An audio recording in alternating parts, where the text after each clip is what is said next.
Hello students, उम्मीद है आप लोग बहुत अच्छे होंगे। आज हम लेके आए क्लास 11th का केमिस्ट्री, और केमिस्ट्री में हम लोग सीख रहे थे मोल कॉन्सेप्ट। ये मोल कॉन्सेप्ट का लेक्चर नंबर 6 है। ठीक है, आज हम सीखेंगे डेंसिटी। डेंसिटी के बारे में सीखेंगे, लेकिन उससे पहले हमने पिछली क्लास में सीखा था कि average molar mass of a gaseous mixture कैसे निकालते हैं और एवरेज एटॉमिक मास कैसे निकालते हैं। ठीक है, तो उसी में बेस्ड एक क्वेश्चन है average molar mass of a gaseous mixture पे। पहले इसको सॉल्व करेंगे, उसके बाद आगे कंटिन्यू करेंगे। आपको रिकैप करा था मैं पिछली क्लास में बताया हूं, तो पिछली क्लास में क्या बात किया था हमने, average molar mass of a gaseous mixture. तो एवरेज मोलर मास क्या आ रहा था, याद है ना? Average molar mass of a gaseous mixture कितना आ रहा था? Total mass of a mixture, total mass of a mixture divided by total mole, total mole of mixture आ रहा था। याद है आपको? हमने एवरेज मोलर मास निकालना सीखा था पिछली क्लास में। ठीक है, जो किसके द्वारा था? Total mass of mixture divide by total mass of mixture. ठीक है, जिसको हमने बोला था कि एम मिक्सचर एवरेज कितना था? m1 n1 plus m2 n2 divide by n1 plus n2, जहां n1 क्या था? मोल का रेशियो, m1 का था मॉलिक्यूलर मास। ठीक है, अगर दो गैसेस सब्सटेंस हो, गैस 1 गैस 2 हो, तो ये हमने फार्मूला डिराइव किया था। ठीक है, जैसे क्वेश्चन देखो, क्वेश्चन क्या कहता है? Calculate the molar composition, mole के रेशियो बताना है। मोलर कंपोजिशन मतलब mole composition ratio of a gaseous mixture. एक अपने पास क्या है? गैसियस मिक्सचर है। ठीक है, गैसियस मिक्सचर है कंटेनिंग, इस गैसियस मिक्सचर में क्या है? एक NO है और एक NO2 है। ठीक है, whose average molar mass is 38। इसका एवरेज मतलब m एवरेज दे रखा है, इसका m एवरेज कितना दे रखा है? 38। एक मिनट, दिखाई तो दे रहा है ये? हाँ, एक मिनट। ठीक है, इसका m एवरेज कितना दे रखा है? 38। 38 दे रखा है इसका m एवरेज। इस मिक्सचर का m एवरेज कितना दे रखा है? 38 दे रखा है। तो कैलकुलेट द मोलर कंपोजिशन, तो लेट कर लेते हैं इसके मोल परसेंटेज क्या है। लेट इसके मोल परसेंटेज कितने हैं? x, तो इसका कितना होगा? लेट कर लेते हैं मोल परसेंट। ठीक है, तो मोल परसेंट कितना मानता हूं? मोल का रेशियो क्या मानता हूं? उसका x। टोटल कितने होते हैं? 100 होते हैं, इसमें ये x है तो ये कितना होगा? 100 माइनस x। ठीक है, तो m एवरेज कितना रखा है? 38। m एवरेज लगाओ ना, 38 इक्वल्स टू क्या होगा? m1। इसका मॉलिक्यूलर मास कितना होगा? नाइट्रोजन कितना होता है भाई? 14, ऑक्सीजन का 16, तो कितना आएगा? 10 20 और 30। तो molecular mass 30 into mole ratio कितना है? x प्लस इसका मास नाइट्रोजन का 14 प्लस O2 का 32, 4 2 6 3 4, तो 46 इनटू इसका कितना दे रखा mole ratio? 100 minus x upon total n1 plus n2। Total moles कितने हैं? 100। कितना है? 100। ठीक है, टोटल मोल रेशियो निकालना कैसे होता है? 100। बात समझ में आई? इसको सॉल्व करो। ये 38 इक्वल्स टू कितना आएगा? 30x प्लस 4600 माइनस का 46x डिवाइड बाय कितना आएगा? 100। बात समझ में आ रही है? आ रही है। ये कितना आएगा? 38 क्रॉस मल्टीप्लाई 0 0, और इसको इधर बुलाओ तो माइनस का 4600 इक्वल्स टू 30 में से 16 गया, 16 बचेगा, माइनस का 16x आया ना? हाँ, 38 और कितना? 38 2 40, 6 2 8, तो 0 में से 0 गया 0 0, 8 में 800 बचेगा भाई, बचेगा माइनस का। ठीक है, इक्वल्स टू क्या बचेगा? माइनस का बचेगा 16x, x से x खत्म खत्म। ठीक है, ठीक है। अब ये हो गया अपने पास। काटो इसको, कितने से कटेगा? x कितना आएगा यहाँ से? x देखो 800 अपन 16, 8 का 8 0 0, 8 दूनी 16, मतलब x कितना आ गया? 50%। कितना आ गया? 50%। इसका मतलब x जो आता है NO कैसे कितना होगा? 50%, तो इसका भी कितना होगा? 50%। कितना होगा? 50%। बात समझ में आ रही है आपको? आ रही है। ठीक है, देखो यहाँ पे आप एक चीज यहाँ पे आपको सिखाना था मेरे को। क्या सिखाना है? सीखा क्या आपने इस क्वेश्चन में? क्या सीखा? देखो, m एवरेज दे रखा था, m एवरेज कितना दे रखा था? 38। हाँ है ना? हाँ। अब जो इसका जो मास गैसेस दे रखा था उसका एवरेज निकालो। कौन कौन सा गैस था? NO gas and NO2। ठीक है, NO गैस का मास कितना होता है? 14 16, 14 16 कितना आ गया? 30। ठीक है, इसका मास कितना था, इसका मास था हमारा 46, कितना हो गया 46। इसका एवरेज निकालो, इन दो गैस के एवरेज निकालो, ठीक है। तो एवरेज प्लस डिवाइड बाय 2 कर दो, तो कितना आएगा 6, 4 3 7 अपॉन 2, 2 3 6, 2 8 16। कहने का मतलब क्या है कि जो एम एवरेज है, एम मिक्सचर का जो एवरेज आ रहा था, मतलब एम मिक्सचर का एवरेज, एम मिक्सचर वो इक्वल हो रहा है एवरेज ऑफ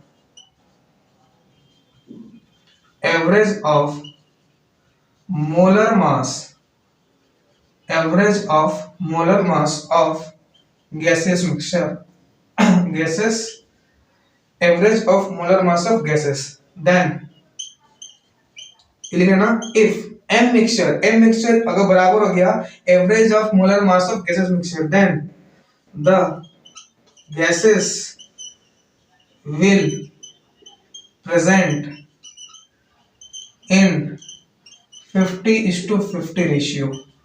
बात समझ में आई, ठीक है। आपने क्या किया कि आपने ये जो दो गैसेस थे ना, इन दोनों गैसेस का आपने इनके मोलर मास का एवरेज निकाला। इनका मोलर मास का एवरेज कितना है 38, इनका मोलर मास का एवरेज 38 आया, और इस गैसेस के मिक्सचर का एवरेज कितना था 38। दोनों डाटा बराबर आ गया। अगर दोनों डाटा बराबर आ गया, इसका मतलब इसकी मोल रेशियो कितनी होगी 50%, इसका भी मोल रेशियो कितना होगा 50%। बात समझ में आई। तो ये आपने इस क्वेश्चन में सीखा, तो इसको नोट कर लो, ठीक है। और ये याद रखना, बहुत ही काम की चीज है, ठीक है। बहुत सारे क्वेश्चंस अपने इससे सॉल्व हो जाएंगे। बात समझ में आपको आया? चलो अगला क्वेश्चन लेते हैं। चलिए नेक्स्ट अगला क्वेश्चन देखिए। अगला क्वेश्चन क्या है, calculate the mass percent. Calculate करना है इसमें mass percent of each gas in a mixture containing SO2 and O2 having m average दे रखा है 50। अपने पास क्या है, मिक्सचर है, मिक्सचर, ठीक है। इस मिक्सचर में क्या है, अपने पास SO2 है और साथ में क्या है O2 है, और इस मिक्सचर का m एवरेज दे रखा है, कितना दे रखा है 50, ठीक है। कैलकुलेट करना है मास परसेंट। तो लेट कर लेते हैं टोटल मास कितना है, लेट टोटल मास कितना है, टोटल मास मान लेते हैं 100 ग्राम में, कितना है 100 ग्राम। उस 100 ग्राम में इसका मास मान लेते हैं x ग्राम में, कितना है x। तो इसका कितना होगा 100 माइनस x ग्राम, है ना। हाँ, कोई दिक्कत नहीं, ठीक है। आपने सीखा कि m एवरेज क्या था, याद है, एवरेज मोलर मास, एवरेज मोलर मास किसके इक्वल था, total mass upon total mole, है ना। हाँ, ठीक है। m एवरेज ने रखा है 50, टोटल मास कितना माना हमने 100 अपॉन टोटल मोल। तो इसके मोल कितने होंगे, गिवन मास कितना, गिवन मास है x अपॉन इसका मॉलिक्यूलर मास। इसका मॉलिक्यूलर मास सल्फर का 32, एक ऑक्सीजन का 16, दो ऑक्सीजन का भी 32, तो कितना आ जाएगा 64। तो इसका मोल कितना आएगा, गिवन मास, याद है ना मोल कैसे निकालते हैं, गिवन मास अपॉन में मोलर मास प्लस इसका गिवन मास कितना है 100 माइनस x अपॉन इसका मोलर मास। इसका मोलर मास बताओ कितना आएगा 32, ठीक है, ठीक है। तो ये 50 का 50 रहेगा।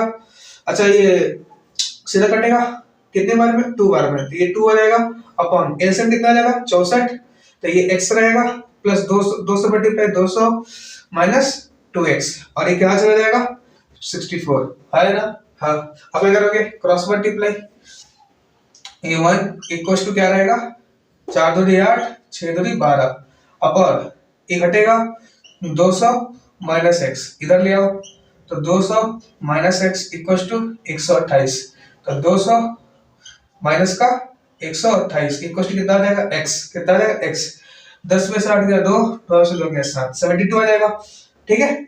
x का है आया। तो कहने का मतलब क्या है, उसमें SO2 कितना होगा 72 ग्राम, इसमें 72 में से 100 माइनस करो तो कितना आएगा 100 माइनस 72, तो कितना आ जाएगा 28 ग्राम। बात समझ में आया, मतलब उस मिक्सचर में SO2 कितना होगा 72 ग्राम और O2 कितना होगा 28 ग्राम। तो एक इस टाइप का क्वेश्चन समझते हैं, ठीक है। ये क्वेश्चन नंबर 2 था। बात समझ में आया, नोट करो, आगे बढ़ते हैं। कोई दिक्कत इसमें, कोई दिक्कत नहीं था, चलो आगे बढ़ते हैं। चलिए नेक्स्ट अपना अगला टॉपिक है जिसका नाम है डेंसिटी। ठीक है, देखिए डेंसिटी हम सॉलिड, लिक्विड और गैस तीनों के लिए डिफाइन करते हैं। ठीक है, डेंसिटी दो तरह की होती है, एक एब्सोल्यूट डेंसिटी होती है और एक रिलेटिव डेंसिटी होती है। ठीक है, तो पहले बात करते हैं डेंसिटी कितने तरह की होती है, दो तरह की, एक होती है एब्सोल्यूट डेंसिटी, एक क्या होती है रिलेटिव डेंसिटी। बात समझ में आई? ठीक है, अब हम दो केस पढ़ेंगे। Case first for solids and liquids. Solids और लिक्विड्स के लिए मैं बात करूं एब्सोल्यूट डेंसिटी, क्या बात करूं एब्सोल्यूट डेंसिटी। तो ये किसके इक्वल होता है, ये होता है मास अपॉन वॉल्यूम। ठीक है, अगर मास को मैं केजी में लेता हूं, मास की यूनिट क्या हो जाएगी केजी, मास की यूनिट क्या होती है केजी, वॉल्यूम मीटर क्यूब, तो इसकी यूनिट क्या आ जाएगी केजी पर मीटर क्यूब। बात समझ में आ रही है? आ रही है। ठीक है, अगर मैं बात करूं रिलेटिव डेंसिटी की, रिलेटिव डेंसिटी, ठीक है, या इसी को बोलते हैं स्पेसिफिक ग्रेविटी। क्या बोलते हैं स्पेसिफिक ग्रेविटी, ग्रेविटी। तो ये क्या होता है density of a substance, density of a substance divided by density of water, density of water at 4 degree centigrade. ठीक है, अगर मैं बात करूं रिलेटिव डेंसिटी की यूनिट की, तो देखो ऊपर भी डेंसिटी है नीचे भी डेंसिटी है, तो इसकी कोई यूनिट नहीं होगी। तो ये कैसा होता है, इट इज यूनिटलेस। क्या लिख सकते हैं हम लोग, इट इज यूनिटलेस। बात समझ में आया? आया। ठीक है, चलो आगे बढ़ते हैं। ये तो बात हमने फॉर सॉलिड्स एंड लिक्विड्स के लिए एब्सोल्यूट डेंसिटी क्या होता है मास बाय वॉल्यूम। मास की ऐसा यूनिट क्या होती है केजी, वॉल्यूम की ऐसा यूनिट क्या होती है मीटर क्यूब। ठीक है, केजी पर मीटर क्यूब आ जाएगा। दूसरी बात की रिलेटिव डेंसिटी, या इसको क्या बोलते हैं हम स्पेसिफिक ग्रेविटी। ये क्या होता है density of a substance divided by density of a water at 4 degree centigrade. ऊपर भी डेंसिटी नीचे भी डेंसिटी, इसलिए कैसी क्वांटिटी होती है यूनिटलेस। कैसी होती है यूनिटलेस। ठीक है, नेक्स्ट हम आगे बढ़ते हैं। केस नंबर 2 लेते हैं अपना for gases, for gases, gases की जरा बात करते हैं। तो गैसेस के लिए सबसे पहले बात करते हैं एब्सोल्यूट डेंसिटी, एब्सोल्यूट डेंसिटी। तो ये क्या होता है एब्सोल्यूट डेंसिटी, गैसेस के लिए एब्सोल्यूट डेंसिटी देखो क्या होता है। तो इसको हम होता है कि मास बाय वॉल्यूम। ठीक है, तो हमने आइडियल गैस क्वेश्चन पढ़ा है ना, आइडियल गैस इक्वेशन याद है, पीवी इक्वल्स टू एनआरटी। ठीक है, जहां एन क्या था नंबर ऑफ मोल्स। ठीक है, तो पीवी मोल्स तक, मोल्स कैसे निकालते हैं given mass upon molecular mass. तो given weight upon molecular weight, RT आ जाएगा, आ जाएगा। तो वेट निकालो, तो वेट क्या आ जाएगा यहां से पीवीएम अपॉन आरटी, हाँ है ना। इस वेट को उठाकर पुट कर दो। तो एब्सोल्यूट डेंसिटी जिसको हम एडी बोलेंगे शॉर्ट फॉर्म में, क्या बोलेंगे एडी, वो किसको लाएगा पीवीएम अपॉन आरटी। नीचे क्या चल रहा है वॉल्यूम, वॉल्यूम से वॉल्यूम कट जाएगा, ये किसके इक्वल आ जाएगा पीएम आरटी। ठीक है, जहां पी का मतलब क्या होगा प्रेशर, किस में रखेंगे इसको, पी का मतलब क्या होगा भाई प्रेशर। ठीक है, ऐसे किसमें लिखेंगे एटीएम है। ठीक है, एब्सोल्यूट डेंसिटी की जो यूनिट आती है ना वो आती है इसमें ग्राम पर लीटर, क्या आती है ग्राम पर लीटर। ठीक है, याद रखिएगा। टेम्परेचर किसमें रखता है केल्विन में, केल्विन।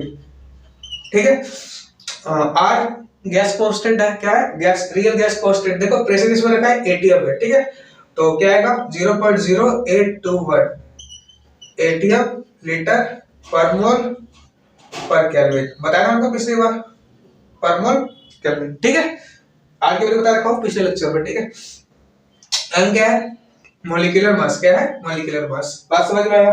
आया। ठीक है, कोई दिक्कत इसमें, कोई दिक्कत नहीं। तो ये अब तक केस 2 में फॉर गैसेस के लिए बात करें तो एब्सोल्यूट डेंसिटी क्या आता है mass by volume. Ideal gas में आते हैं पीवी इक्वल्स टू एनआरटी, जैसे वेट कितना आ जाएगा वेट ऑफ गैस कितना आ जाएगा, ठीक है। तो यहाँ से आ जाएगा अपना एब्सोल्यूट, जो एब्सोल्यूट डेंसिटी होता है वो इक्वल टू Pm/RT। R का मतलब रियल गैस कांस्टेंट, T का मतलब टेंपरेचर इन केल्विन, P का मतलब प्रेशर इन एटीएम, M का मतलब मॉलिक्यूलर मास। बात समझ में आई। नेक्स्ट अगला है अपना, अब हम बात करें रिलेटिव डेंसिटी की। किसकी बात करें, रिलेटिव डेंसिटी की, ठीक है। तो इसकी रिलेटिव डेंसिटी क्या होता है, रिलेटिव डेंसिटी, ठीक है, आता अपना density of a gas, density of a gas with respect to another gas, with respect to another gas। बात समझ में आ रही है, आ रही है। जैसे देखो density, density of a gas with respect to another gas, एक गैस की डेंसिटी दूसरे गैस के रिस्पेक्ट में, ठीक है।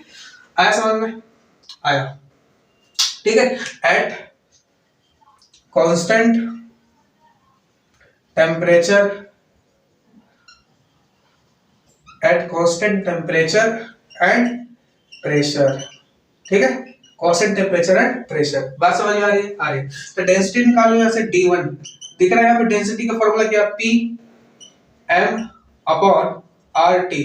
प्रेशर क्या हो गया, कांस्टेंट, टेम्परेचर भी क्या हो गया, कांस्टेंट। और मॉलिक्यूलर मास, किसी भी एलिमेंट के लिए मॉलिक्यूलर मास क्या होता है, कांस्टेंट। क्या सॉरी, M क्या होता है, R क्या होता है, एक मिनट, डेंसिटी क्या है, P=M/RT। अब देखो क्या क्या रहा आपने, हमने क्या किया कि density of a gas with respect to another gas at constant temperature, ये क्या हो गया, कांस्टेंट P भी, and constant temperature and pressure. तो P भी क्या हो गया, कांस्टेंट, A भी क्या हो गया, कांस्टेंट, और R बचपन से कांस्टेंट होता है, रियल गैस कांस्टेंट बचपन से क्या होता है, कांस्टेंट होता है। इसका मतलब डेंसिटी किसके प्रोपोर्शनल होगी, डायरेक्टली मॉलिक्यूलर मास के, किसके प्रोपोर्शनल होगी, मॉलिक्यूलर मास के। समझ में आया। तो मैं लिखूं relative density, relative density of one with respect to 2, ये क्या आएगा, molecular mass of 1 divided by molecular mass of 2। बात समझ में आई। रिलेटिव डेंसिटी का मतलब क्या है, density of a gas with respect to another gas, density of a gas with respect to another gas at constant temperature and pressure। तो यहाँ से हमने देखा डेंसिटी किस इक्वल था, Pm/RT। प्रेशर क्या है, कांस्टेंट, टेम्परेचर भी क्या है, कांस्टेंट, और R real gas constant, already constant होता है। तो डेंसिटी किसके प्रोपोर्शनल आएगी, मॉलिक्यूलर मास के। इसका मतलब D1/D2 इक्वल टू क्या आएगा, M1/A2, M1/M2। बात समझ में आई, नोट करो इसको। कोई दिक्कत इसमें, कोई दिक्कत नहीं। इसमें हम एक और तरह की डेंसिटी पढ़ते हैं जिसको क्या बोलते हैं हम लोग, वेपर डेंसिटी। नेक्स्ट आप अगला क्या है, वेपर डेंसिटी, ठीक है, vapour density.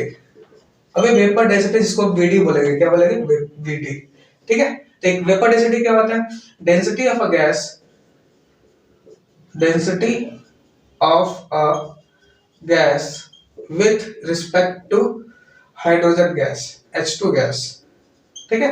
Density of a gas with respect to H2 gas at constant temperature and pressure, ठीक है।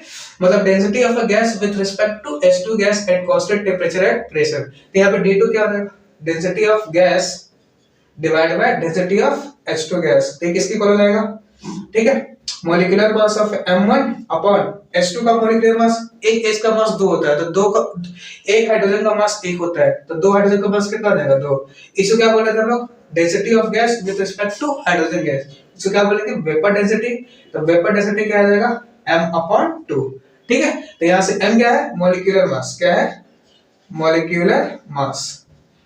बात समझ में आई। तो इसका मतलब M निकालो, मॉलिक्यूलर मास इक्वल टू क्या आएगा, 2 टाइम्स वेपर डेंसिटी, ठीक है। तो यहाँ से एक और फॉर्मूला आ गया कि molecular mass equal to 2 times of vapour density होता है। बात समझ में आई, ठीक है। रिलेटिव डेंसिटी समझ में आया।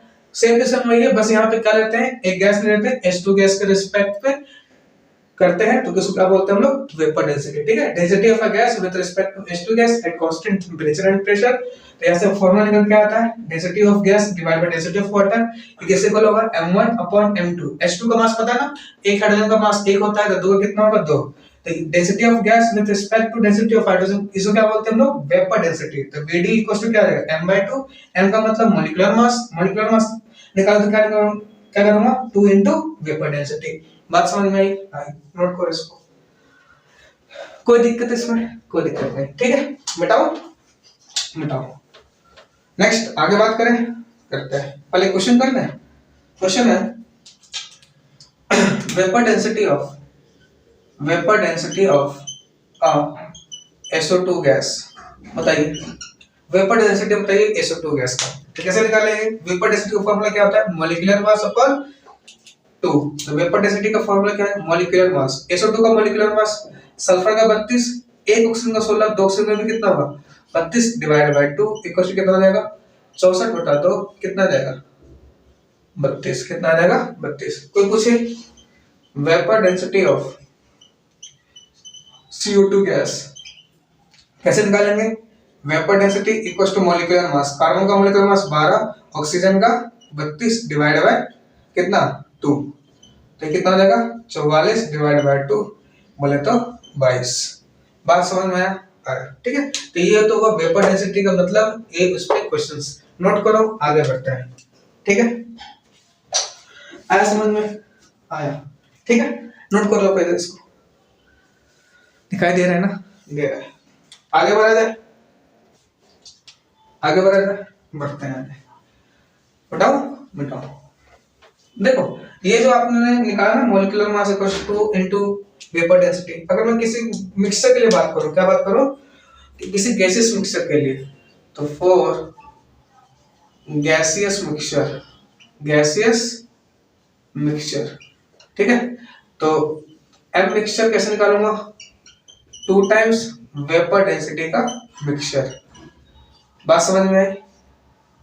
किसी मिक्सचर के लिए बात करूं तो ये सिंगल सब्सटेंस के लिए था, क्या था? सिंगल सब्सटेंस के लिए। अगर मैं किसी मिक्सचर के लिए बात करूं तो एम मिक्सचर इक्वल टू क्या होगा? 2 times vapour density of mixture. जैसे क्वेश्चन लेते हैं। क्वेश्चन क्या है? अपने पास एक मिक्सचर है, ठीक है, जैसे O2 का और O3 का मिक्सचर दे रखा है, ठीक है। अपने पास इसकी मोल रेशियो दे रखा है 2:1। क्या दे रखा है? 2:1, ठीक है। और बोला इसका निकालने के लिए वेपर डेंसिटी। क्या बोला? वेपर डेंसिटी बताओ इसका। वेपर डेंसिटी कितना होगा इस मिक्सचर का? इस मिक्सचर का वेपर डेंसिटी। तो पहले इसका एम मिक्सचर निकालो। एम मिक्सचर कैसे निकालते हैं भाई? याद है? इसका मोल कितना रखा है? 2। इसका मॉलिक्यूलर मास, एक ऑक्सीजन का 16, दो ऑक्सीजन का कितना आ जाएगा? 32 प्लस इसका मॉलिक्यूलर मास 1, इसका कितना हो जाएगा? 48 upon mole n1 plus n2 था ना, m मिक्सचर था ना, total mass upon total mole. तो टोटल मोल कितना आ गया? 3। तो ये कितना आ जाएगा हमारा? 32 दूनी 64 प्लस 48 अपॉन कितना आ जाएगा? 3। तो 8 4 12, 6 4 10 और 11 अपॉन 3, ठीक है। ये तो m मिक्सचर आ गया। और क्या पूछा? Vapour density. तो वेपर डेंसिटी मिक्सचर निकालूंगा ना, कैसे निकालूंगा? m मिक्सचर को डिवाइड कर, ऐसे निकालूंगा तो इसको डिवाइड करना पड़ेगा ना। तो वेपर डेंसिटी कैसे निकालूंगा? m mixture divide by 2, simple है। m मिक्सचर कितना है? 112 डिवाइड बाय 3 और इनटू में क्या? 2 काटो, 2 बचे 10, 2 6 12 अपॉन 3। तो वेपर डेंसिटी 56 अपॉन 3। बात समझ में आया? आया। तो ये सिंगल सब्सटेंस के लिए था, ये मिक्सचर के लिए हो गया, ठीक है। नोट करो, इस पे क्वेश्चन भी हो गया अपना, ठीक है। कैसे निकालते हैं? बात समझ में आई? नोट करो, अगला क्वेश्चन लेते हैं। कर लिया? कर लिया। बेटाओ बेटाओ। अगला क्वेश्चन देखो। अगला क्वेश्चन क्या है?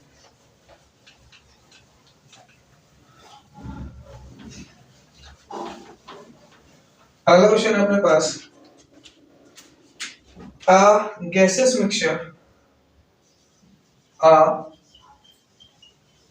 gaseous mixture of H2 and NH3 gas contains 68 mass percent of NH3, ठीक है। बताना है the vapour density of the mixture is. Vapour density बताना है आपको मिक्सचर का, ठीक है। ट्राई कर सकते हैं इसको। कर लिया, कर लिया। अब कैसे करोगे, देखो एक गैसेस मिक्सचर है, गैसेस मिक्सचर है, इसमें क्या है, H2 है और अपने पास NH3 है ना। Contains gases mixture of H2 and NH3 gas contains 68% mass of NH3। तो टोटल मास वाले थे कितना है, टोटल मास कितना है 100 ग्राम, ठीक है। उसमें से 68 ग्राम क्या है NH3, तो 100 में से 68 हटाओ तो ये क्या आएगा 100 माइनस 68, तो ये कितना हो गया 10 में 60 गया तो ये कितना है 32 ग्राम, ठीक है। तो ये तो मास आ गया।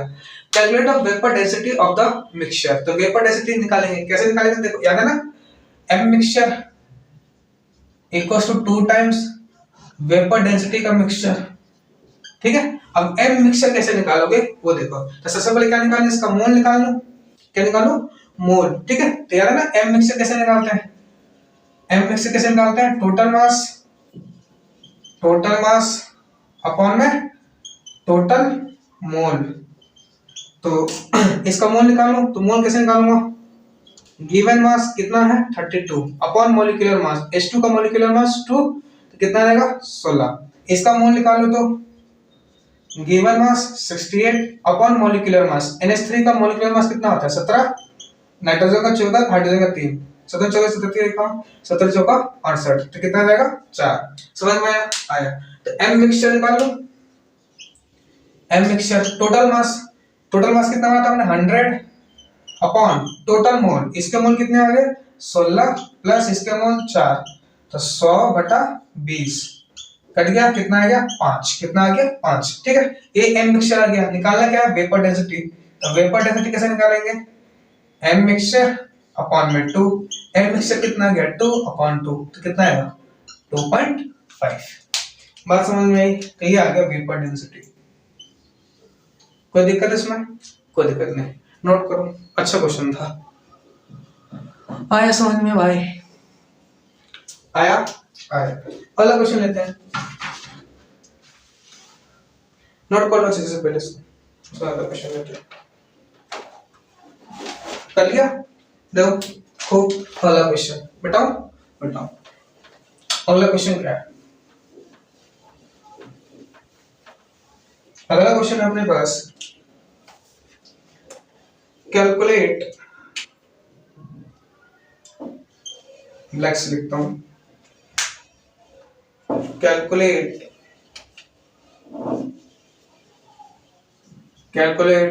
द मोलर composition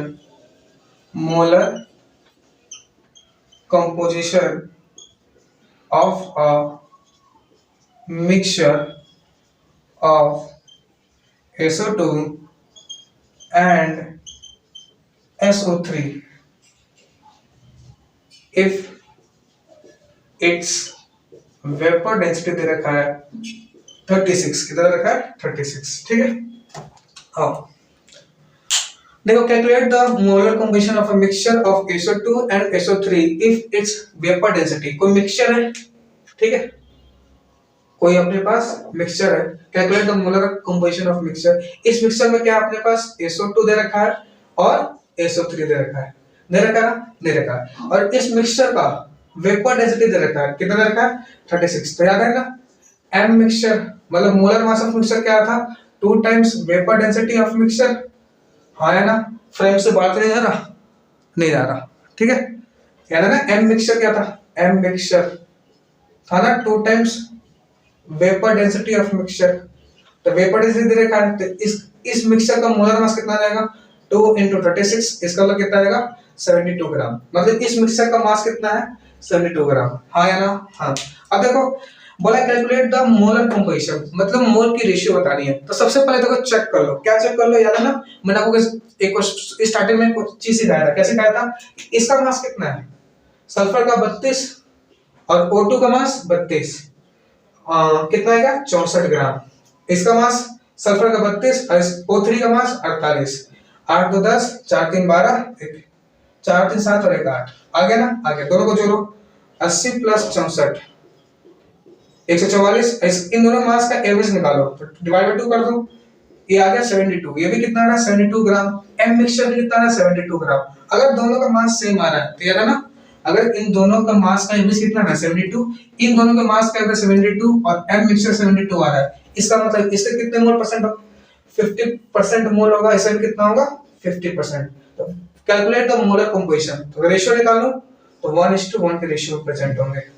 ठीक है, अगर ये रेशियो कुछ है तो 50% ये होगा 50% ये होगा, तो 50% कट जाएगा तो कितना 1:1 का रेशियो आ जाएगा। मतलब इस गैस का रेशियो कितने होंगे 1, इसका 1:1 के रेशियो में होंगे।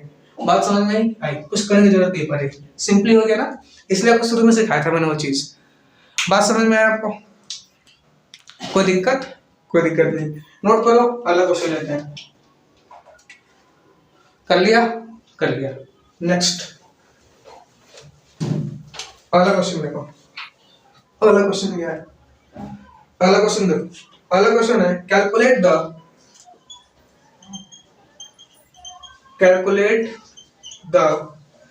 Vapour density of a gaseous mixture containing O2 and O3, ठीक है, in 4:3 mass ratio,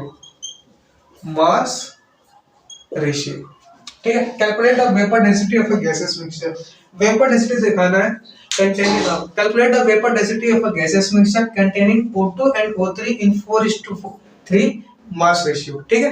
तो ऐसा क्वेश्चन हमने पहले भी कर रखा है। क्या अपने पास एक गैसियस मिक्सचर है, गैसियस मिक्सचर है, इस गैसियस मिक्सचर में क्या अपने पास O2 दे रखा है और O3 दे रखा है, दे रखा है ना, दे रखा है। इसका मास रेशियो कितना दे रखा है, O2 दे रखा है और O3 दे रखा है। कैलकुलेट और मास रेशियो क्या दे रखा है 4:3, ठीक है, 4:3 दे रखा है इसका मास रेशियो 4:3, ठीक है। क्या पूछा है आपसे, वेपर डेंसिटी, तो देखो m एवरेज निकालो ना, इमा क्या दे रखा है O2 अपॉन O3, इसका मास रेशियो रखा है 4/3। तो सबसे पहले मोल रेशियो निकालो, ये क्या है मास रेशियो, मास रेशियो। तो मोल रेशियो कैसे निकालूंगा, मोल रेशियो O2 और O3 का मोल रेशियो बताओ। तो मास रेशियो, मास को मोल से डिवाइड, मास को मॉलिक्यूलर मास से डिवाइड कर देंगे तो क्या मिल जाएगा, मोल रेशियो O2 का मॉलिक्यूलर मास 32 अपॉन 3, O3 का मॉलिक्यूलर मास 48, इसका मतलब 4/32 इंटू 48 अपॉन 3, ठीक है। 16 दूनी 32, 16 3 48, 3 से 3 खत्म, ये कितना आएगा 2/1, इसका मतलब 2:1, इसका मोल रेशियो कितना आ जाएगा 2:1 आ जाएगा, कितना आ जाएगा 2:1। ये मास रेशियो आ गया, ये आ गया अपना मोल रेशियो। अगर मोल रेशियो आ गया तो हम क्या निकाल सकते हैं, m निकाल सकते हैं ना, मोल, ये तो मास रेशियो था, मास रेशियो। अब इसका मोल रेशियो क्या है 2:1, ये क्या है इसका मोल रेशियो आएगा। हाँ, तो इसका m एवरेज निकाल सकते हैं, m ऑफ मिक्सचर निकाल सकते हैं, कैसे निकालेंगे, मोल इनटू इसका मोलर मास, O2 का molecular mass 32 plus mole ratio 1 into इसका molecular mass 48 divide by total mole 2 + 1 कितना हो गया 3, तो क्या आ जाएगा हमारे पास 64 प्लस 48 अपॉन 3, 8 4 12, 6 से 10 11/3, तो ये आ गया हमारे पास m मिक्सचर, ठीक है, आ गया। कैलकुलेट ऑफ वेपर डेंसिटी, अब क्या कैलकुलेट करना, वेपर डेंसिटी तो याद है m मिक्सचर किसी बोलता है 2 times of vapour density mixture, gases mixture, ठीक है। तो m मिक्सचर कितना आ चुका है भाई 112/3, और इधर इंटू इधर के डिवाइड हो जाएगा, ये वेपर डेंसिटी मिक्सचर आ जाएगा, कितना आएगा ये 56/3 आ जाएगा, ये कर जाएगा ना 2 से 10 2 से 12, तो 56/3। बात समझ में आई? तो एक ही क्वेश्चन भी हो गया, ठीक है। चलिए आज के लेक्चर को यहीं समाप्त करते हैं। आई होप आपको वीडियो पसंद आया होगा। वीडियो पसंद आए तो लाइक करें, शेयर करें, सब्सक्राइब करें। थैंक यू, मिलते हैं नेक्स्ट लेक्चर में।